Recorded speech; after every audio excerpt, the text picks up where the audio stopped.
Hi, welcome to Nirmala simple recipes. நாம் இன்னைக்கு பார்க்க போகிறதுங்க டேஸ்டியான குழி பணியாரமும் அதுக்கு சைடிஷாக நம்ம கத்திரிக்காய் கொத்சு செய்ய போகிறோம். வாங்க நம்ம வீடியோக்குள்ளே போகலாம். அதுக்கு முன்னாடி நீங்கள் நம்ம சேனல் சப்ஸ்கிரைப் பண்ணாலும் சப்ஸ்கிரைப் பண்ணுங்கள். கண்டிப்பாக பெல் ஐக்கான கிளிக் பண்ணிக்கிங்க. அப்போ தான் நாங்கள் போடுற வீடியோஸ்லாம் உங்களுக்கு நோட்டிஃபிகேஷன் வரும். கமெண்ட் பண்ணுங்கள், ஷேர் பண்ணுங்கள். வாங்க நம்ம வீடியோக்குள்ளே போகலாம்.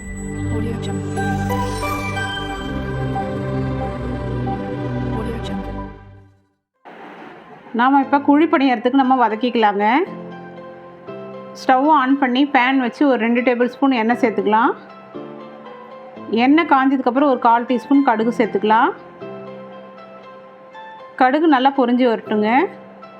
கடுகு நல்லா பொரிஞ்சு வந்ததுக்கப்புறம் ஒரு 2 டேபிள் ஸ்பூன் கடலைப்பருப்பு சேர்த்துக்கலாம். ஒரு 2 டேபிள் ஸ்பூன் உளுத்தம்பருப்பும் சேர்த்துக்கலாம். இது ரெண்டுத்தையும் சேர்த்து நம்ம நல்லா செவக்க வறுத்துக்கலாங்க. எப்போ கடலைப்பருப்பு உளுத்தம்பருப்பு நம்ம வறுக்கும் பொழுது சிம்மில் வச்சு தான் நம்ம வறுக்கணும்.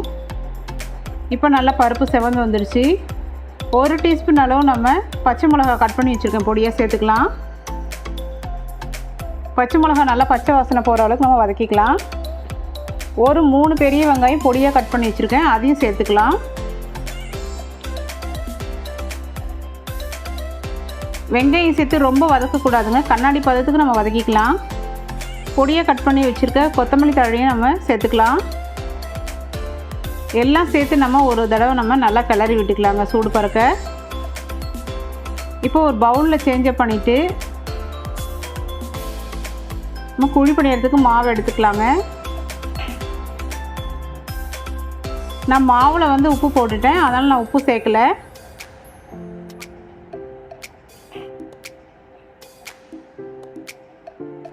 இப்போ நான் இட்லி மாவு சேர்த்துட்டேங்க. இப்போ கொத்சு பண்ணுறதுக்கு நம்ம தேவையான பொருட்களை பார்த்துக்கலாம். கத்திரிக்காய், வெங்காயம், தக்காளி பொடியாக கட் பண்ணது நம்ம குக்கரில் சேர்த்துக்கலாம். பொடியாக கட் பண்ண கத்திரிக்காயும் சேர்த்துக்கலாம் கூட.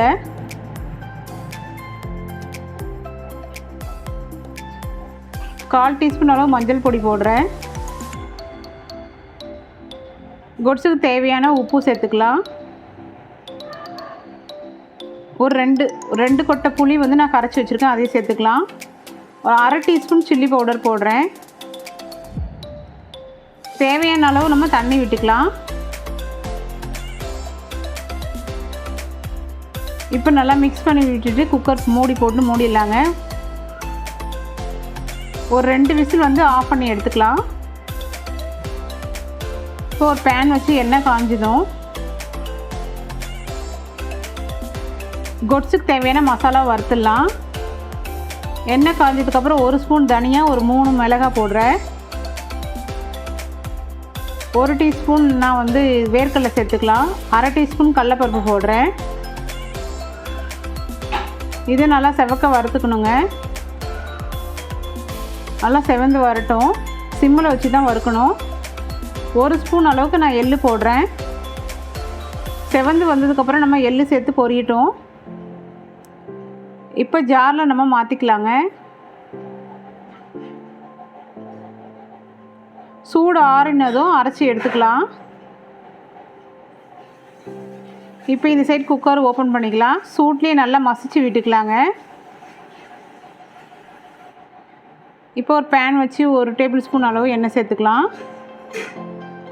எண்ணெய் சூடு ஏறினதும் கடுகு போடலாம், ஒரு 1/4 டீஸ்பூன் கடுகு போட்டு கருவேப்பிலையும் சேர்த்துக்கலாம். 2 கொத்து உருவி போடுறேன்.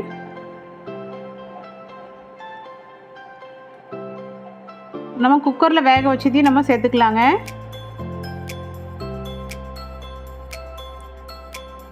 இப்போ நல்லா கிளறி விட்டுக்கணும்.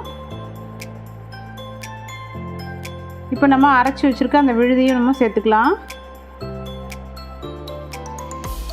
அரைச்சி வச்ச விழுதி நல்லா சேர்த்துட்டு கொதி வந்ததுக்கப்புறம் நம்ம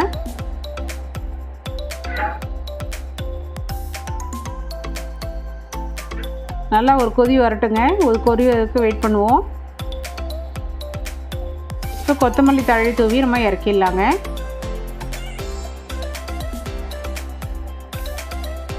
இப்போ குழி பணியாரத்துக்கு நம்ம மாவு ரெடி பண்ணி வச்சோம் இல்லையா, இப்போ நம்ம அந்த சட்டியை வச்சுட்டு நல்லெண்ணெய் சேர்த்துக்கலாங்க.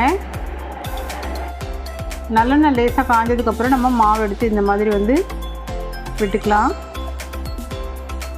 சிம்மிலேயே வச்சு தாங்க செய்யணும். அப்போ தான் நல்லா உள்ள வரைக்கும் நல்லா வெந்து வரும்.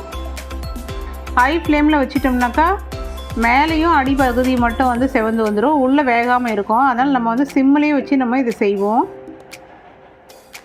நல்லா ரோஸ்ட் ஆகிடுச்சு பாருங்கள்.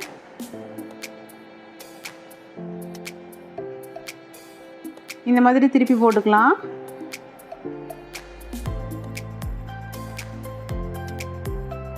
குழி பணியாரம் ரெடி ஆயிடுச்சுங்க.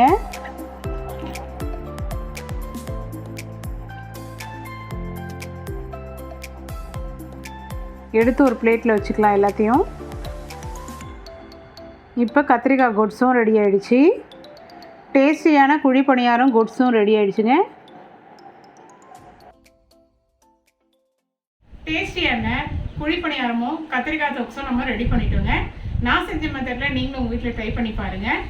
நம்ம சேனலை சப்ஸ்கிரைப் பண்ணாதவங்க சப்ஸ்கிரைப் பண்ணுங்கள், பெல் ஐக்கானை கிளிக் பண்ணிக்கிங்க, கமெண்ட் பண்ணுங்கள், ஷேர் பண்ணுங்கள். நெக்ஸ்ட் அடுத்து ஹெல்த்தியான ரெசிபிஸோடு நம்ம மீட் பண்ணுவோம். பாய்.